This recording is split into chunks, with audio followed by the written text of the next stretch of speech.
Time to vacuum the leaves. Hey guys, good morning. It is Wednesday? Yeah, Wednesday, December 7th, Pearl Harbor Day.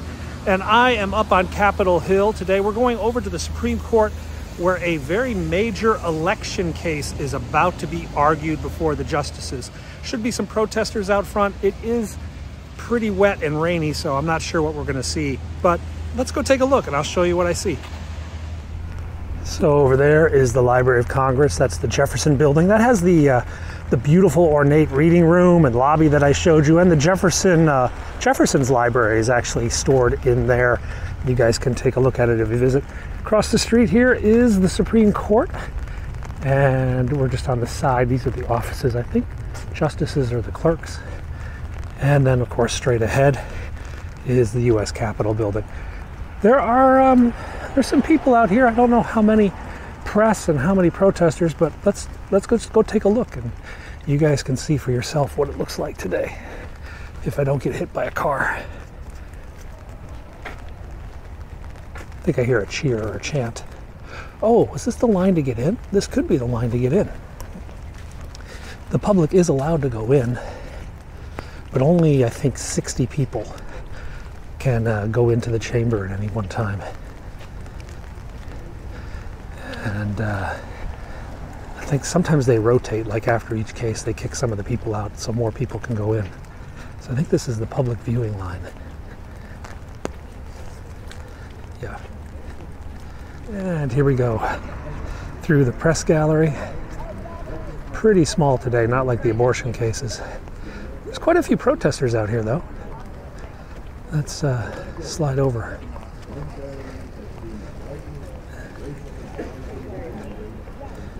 That's NBC. There's people still going into the court.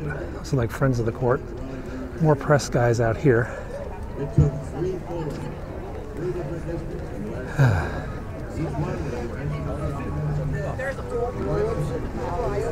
This is the woman who's always protesting the abortion cases. Oh, they got a band out here. Well, we finally got a fair Abolish the Supreme Court. Socialist workers. Congressional delegation. That's what you'd expect. Okay, that's kind of weird.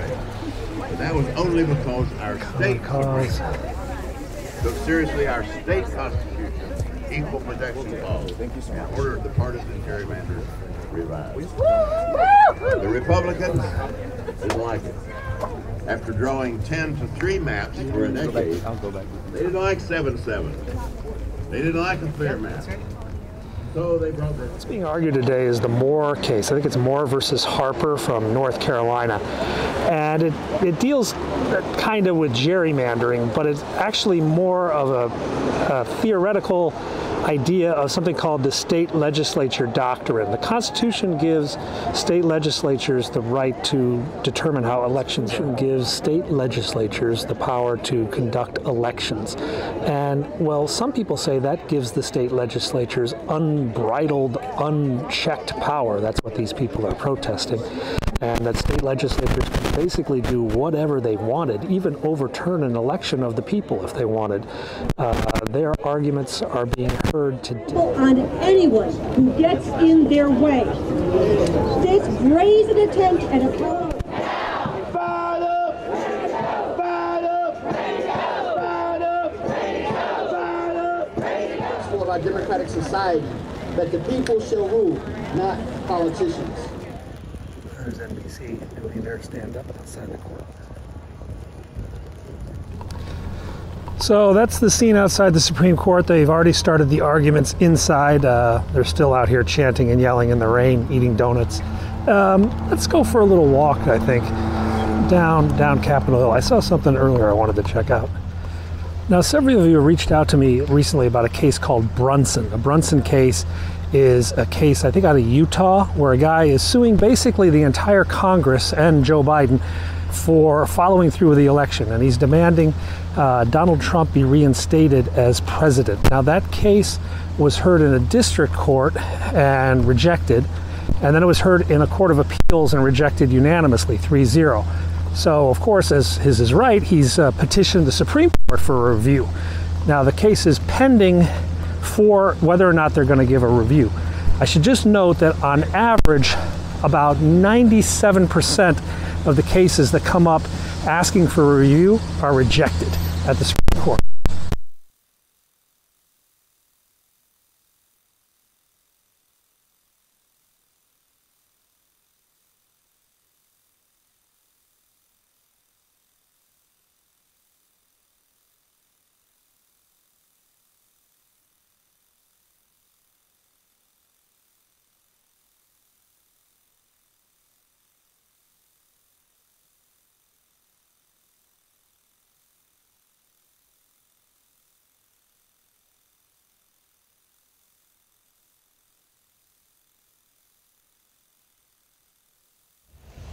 So those are Secret Service guys. They're setting up a arrival tent, magnetometers, and they're sweeping the building with dogs. The parking says that there's no parking today from 9 to 9. I bet we're gonna have a very high level visitor to that church. That's not on the schedule today. I want to track that. Okay, so we just got an email from the White House. They are going to have a National Gun Violence Remembrance Day at that church, St. Mark's.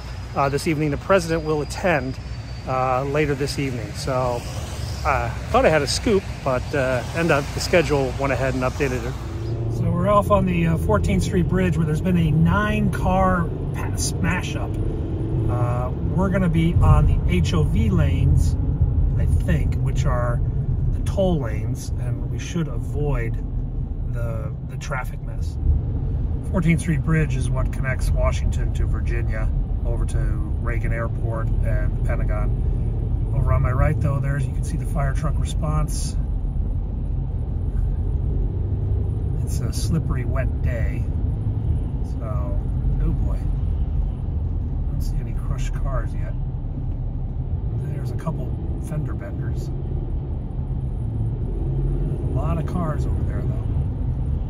None of them really look that seriously damaged. I think one person was transported to the hospital.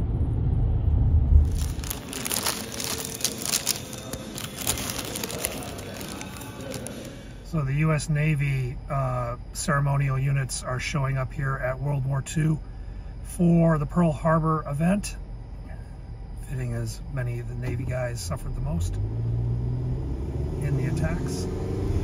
Hey, take a look at that. Horses! Yep, the Mounted Division has shown up in their new stables. There's some horses right there. Put the camera up over. But there they are.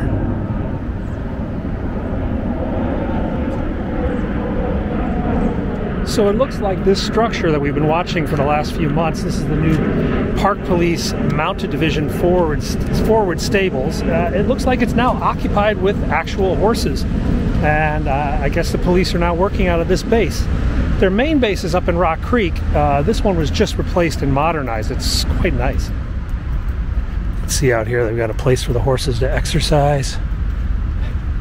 They even got little places for them to look out, but those are closed right now.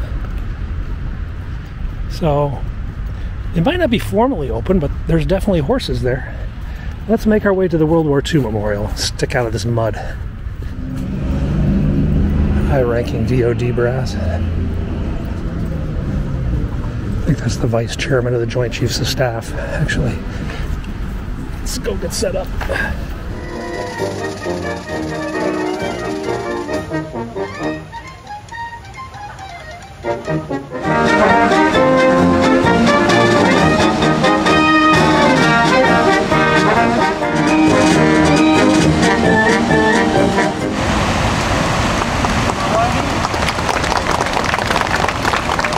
Pleasure now to introduce our official party.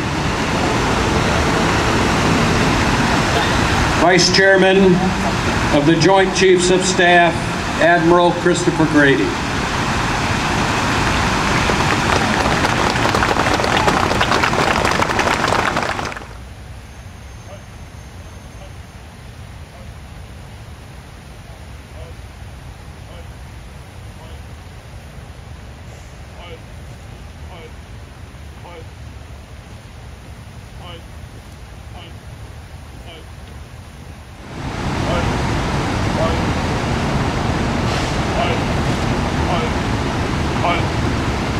as it is possible that peace would come to our world without the necessity of conflict.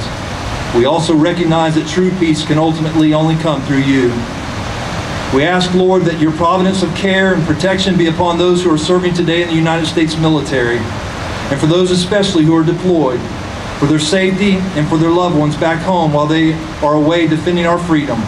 May you bring them home swiftly and safely to their families. Keynote speaker, Admiral Christopher Grady, 12th Vice Chairman of the Joint Chiefs of Staff. Admiral Chris Grady, a native of Newport, Rhode Island, and graduate of the University of Notre Dame, is the nation's second highest ranking military officer. Here to recognize a day that defined a generation, and indeed December 7th, 1941 is a day that changed the course of history. No matter the cost, the anchors of freedom will always hold fast against the tides of aggression. It is the very essence of the American fighting spirit, of what it means to be American. And nothing will ever change that. Thank you, and may God bless the United States of America.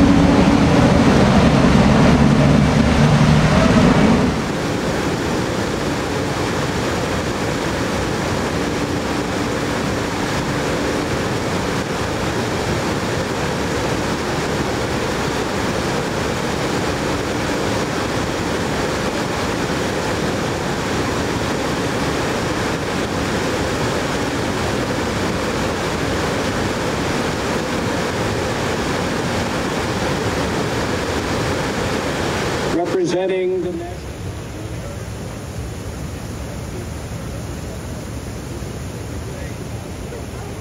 They brought their own EMTs just in case. Well, that was a nice ceremony.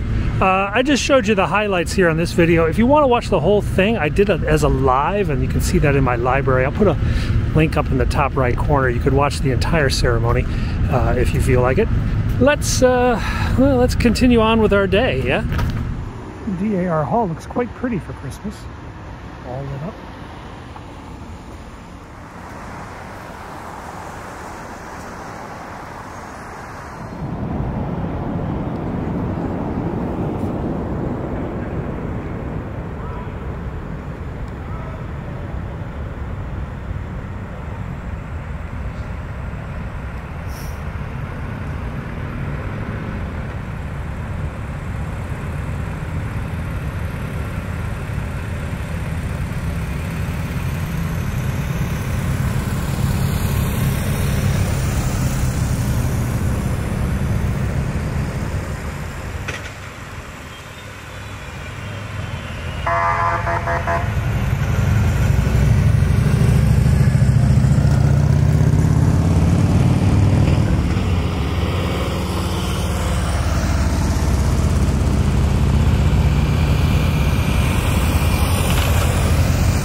See him?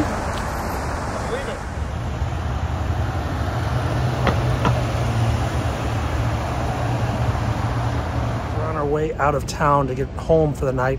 I stopped to see the motorcade. I was going to try to see the Christmas trees, but the road was blocked. But then this came out on the radio. 4 blocks away from the White House at Metro Center, there's been a shooting, an officer-involved shooting, a federal officer. One person's gone to the hospital. Let's take a look. This is down by the Woody's building, for those of you who know Washington, D.C. 11th and G.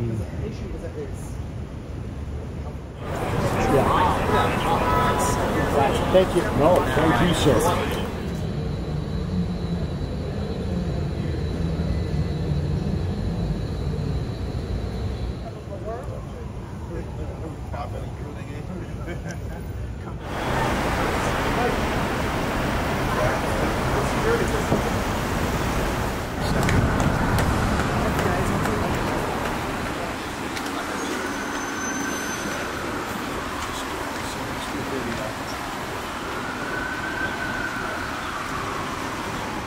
Okay, so what do we know? We got one guy dead. He was shot by a federal officer. We don't know what agency the federal officer is from. Crazy night in the city. Time for me to go home. All right, I will see you guys tomorrow. Good night.